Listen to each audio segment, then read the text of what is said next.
Hello everybody, and welcome to Yoshi One's Kenobi Core Set 2021 Top 10 Cards for Standard. In number 10 we have Terror of the Peaks. Now this is a traditional 5-drop big dragon, 5 attack power, 4 toughness. It's missing that magical haste keyword, but let's look at the abilities. Spells your opponent casts that targets Terror of the Peak cost an additional 3 life to cast. This is an ability that's similar to Thunderbreak Regent, and it makes it so that if your opponent targets and kills Terror of the Peak, you still get some damage out of it, which I think compensates for the lack of haste on this dragon. But where this card really shines is its second ability. Whenever another creature enters the battlefield under your control, Terror of the Peaks deals damage equal to that creature's power to any target. Typically this is going to go to your opponent's face, but you can also use it as removal. Now imagine this scenario. Turn 5, Terror of Peaks. Turn 6, you get to untap with it. You play a Kroxa for 2, Kroxa sacks itself, summon the Kroxa from the graveyard, and that's 2 triggers of Terror of the Peaks for 6 damage. Plus the attack of Terror of the Peaks, we're talking 17 points of damage in 1 turn. Now that's just one scenario, but you can imagine in a red-green shell or in a red-black shell that if you do get to untap with Terror of the Peaks, you can deal massive amounts of damage. And that's not to mention the combo potential. If you get to revive multiple Terror of the Peaks or Terror of the Peaks and a bunch of other cards with, say, Command the Dreadhorde, for example, or other kind of revival abilities, you can pretty much one-shot your opponent. And so this card has a lot of raw power or some combo potential. In number 9, we have Transmogrify. Exile target creature. Target creature's controller reveals cards from the top of their library until they reveal a creature, and we put that creature on the battlefield and shuffle the rest in our library. And the card says, I'd like to introduce you to the new and improved me. Now, I'm not sure if this is really a new or improved because it's really similar to what Luca's been doing. Basically, the fact that you reveal the next creature in your deck means that you're summoning a creature card at random from your deck. If you're only playing one creature in your deck, well, look at that. You're immediately summoning that one creature. So even though the restriction is slightly different than Luca, it essentially does the same thing. And we've seen what cheating out creatures can do in the last standard with Agents of Treachery just being spawned left and right in that Yorion Luca deck. And I expect that this just adds redundancy to the effect. So imagine you can now have 3 or 4, or you can now have up to 4 Transmogrify and 4 Luca in your deck, and play tokens and raise board and have consistency, which is very scary. Now, I'm only ranking this in number 9 because we already have one such effect. We have Luca. And even though cheating creature is very powerful, I'm not sure which one of the two options is more powerful. Transmogrify costs less, but Luca has a repeatable ability on the Planeswalker body, which is an advantage in its own. So just having the redundant effect really brings that card to, at the very least, number 9 on the top 10 cards for Standard. On the number 8 spot, we have Village Rites, a common card from the latest set. And this card costs only 1 mana and is an instance, which makes this card quite powerful. As an additional cost to cast this, sacrifice a creature and you draw 2 cards. Now there's so many great things about this card. First of all, the additional cost is not part of the effect. So if the creature gets killed, the creature cannot get killed in response. You activate this, you sacrifice your creature as part of the cost, and then the actual effect is draw 2 cards. The fact that it's an instant means that you can respond to opponent's kill spell, which basically just becomes 1 black mana, draw 2 cards, which is extremely powerful. 1 mana divination are fantastic. Actually, divination is borderline playable and costs 2 more mana than this. We've seen similar effects like Light Up the Stage, which are heavily played. And we also have a couple of sacrifice decks where this would fit right in out of the box. Now there's also other applications. For example, you cast a Kroxa, you respond to the trigger with Village Rites. 3 mana to draw 2 cards, make an opponent discard 1 card, and perhaps take 3 points of damage, as well as having Kroxa in graveyard. You can do the same thing with in Sultai with Uro. You play Uro, you activate this, and you draw 3 cards, which is phenomenal. Basically kind of a black kicker cost to draw an extra card. Well, draw 2, but Village Rite costs you 1 card, so you end up with a net 1 bonus card. So I expect this common to see a lot of play, and that's why it's slotted at our number 8. At number 7, we have Conclave Mentors, a Selesnya 2-drop, which is a 2/2 for 2, standard stats. If 1 or more +1/+1 counter would be put on a creature you control, put that many +1/+1/+1 counter instead.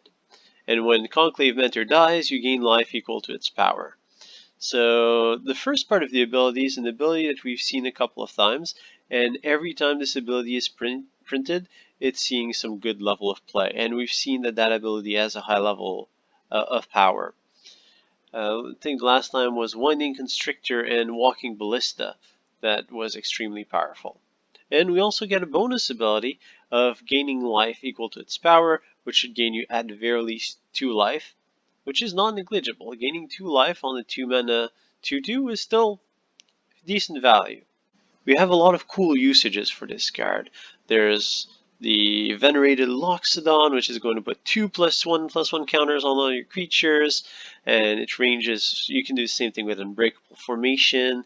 There's that Gird for Battle, which puts a +1/+1 counter on 2 creatures, which you can use with Feather to put 2 +1/+1 counters. Then there's all the creatures that enter the battlefield with +1/+1 counters, like Stonecoil Serpent, the Green Giant.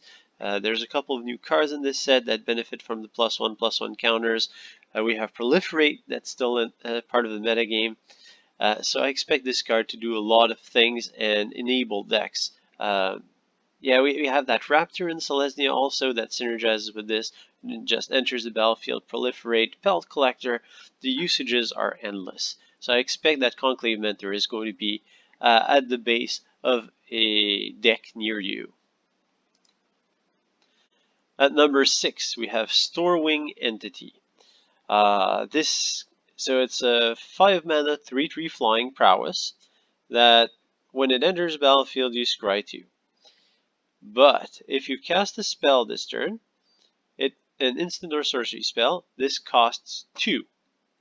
Which means that you expect to cast this on turn 3 with like an Opt or a Shock. So we have a lot of good 1 mana spells. Opt, Shock, Duress are some of the main ones that come to my mind. You can even do some shenanigans with Red Horde Arcanist to cast the spell for free from your graveyard, or that type of shenanigans, and then you can bring Stormwind Eternity, and since you're already playing some cheap spells, it goes well with the Prowess, which goes well with Arclight Phoenix, which goes well with the Finale of Promise, I believe.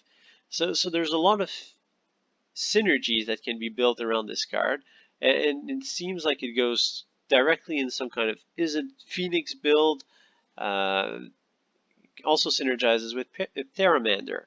So this card goes well with a lot of cards that we have already in play, and paying 2 mana for a 3/3 flying prowess is already extremely good value. The fact that you get the Scry 2 on top of it just helps with some of these more combo-ish strategies like the Phoenix, just smooths out your draws and makes this an overall very powerful card in the right deck. At number 5, we have Vito, Thorn of the Dusk Rose. So it's a 3 mana legendary vampire cleric. So 3 mana, 1/3, terrible stats. Whenever you gain life, target opponent loses that much life. Now, that is one powerful effect on a card. So we've seen just how powerful cards like Torbran and Obosh have been with their increasing damage abilities. Well, that ability pretty much says anything with lifelink deals double damage, or deals damage to your opponent equal to the amount of lifelink. So a small lifelink creature that you're stacking auras on is now suddenly going to hit double. It doesn't only apply to damage dealt. You can activate cards that gain you life. You can activate the 5 mana ability, creatures you control gain lifelink until end of turn, to basically double the damage of all your creatures. There's the 4 mana Sorin, the Vengeful Bloodlord, I think. Anyways, you probably want to play both Sorin with this. The keyword Vampire is also going to bring back one of the strongest Planeswalker to have ever been printed, which is that Sorin Imperious Bloodlord. You also get to play the 4 mana Sorin that gives passively lifelink to all your creatures, which is going to bring your board from strong to devastating in some kind of aggro deck with veto. So this card has endless possibility. You can also just play this card with plain lifelink, life gain type of cards, like Revenge, for example. Double your life total, which will burn your opponent for your current life total. If you want to do some fancy finishes, Veto Burn seems like an appropriate fun deck. Actually, it's probably a nice brawl deck, considering that's a legendary creature. Number 4, we have Radha, Heart of Keld. So for 3 mana in Gruul colors, you have a 3/3 elf warrior. As long as it's your turn, it has first strike. So it's fairly strong baseline. The 3/3 first strike for 3, decent in Gruul. You may look at the top card of your deck anytime, and you may play lands from the top of your library. Now, we've seen this effect in the past. The last time was Courser of Griefix, which was a staple in the metagame. This has more aggressive stats, 3/3 instead of 2/4, and it's in 2 colors as opposed to double green that Courser had, but that effect is just powerful. It allows you to basically draw half a card every turn. It allows you to smooth your land drops. It's just very good overall. And just to top it off, they're adding an extra ability on Radha, which is 6 mana. Radha gets +X/+X, where X is the number of lands you control. So as if the strong baseline and first strike, super powerful kind of pseudo card draw engine, you're also giving Radha a great finisher type ability, which will give her at least +6/+6, if assuming you're not cheating on mana. And a 9/9 first strike attacking is very, very good. So I expect this card to see a lot of play. The only problem is that the 3-drop in spot in Gruul is already there's already a lot of good options.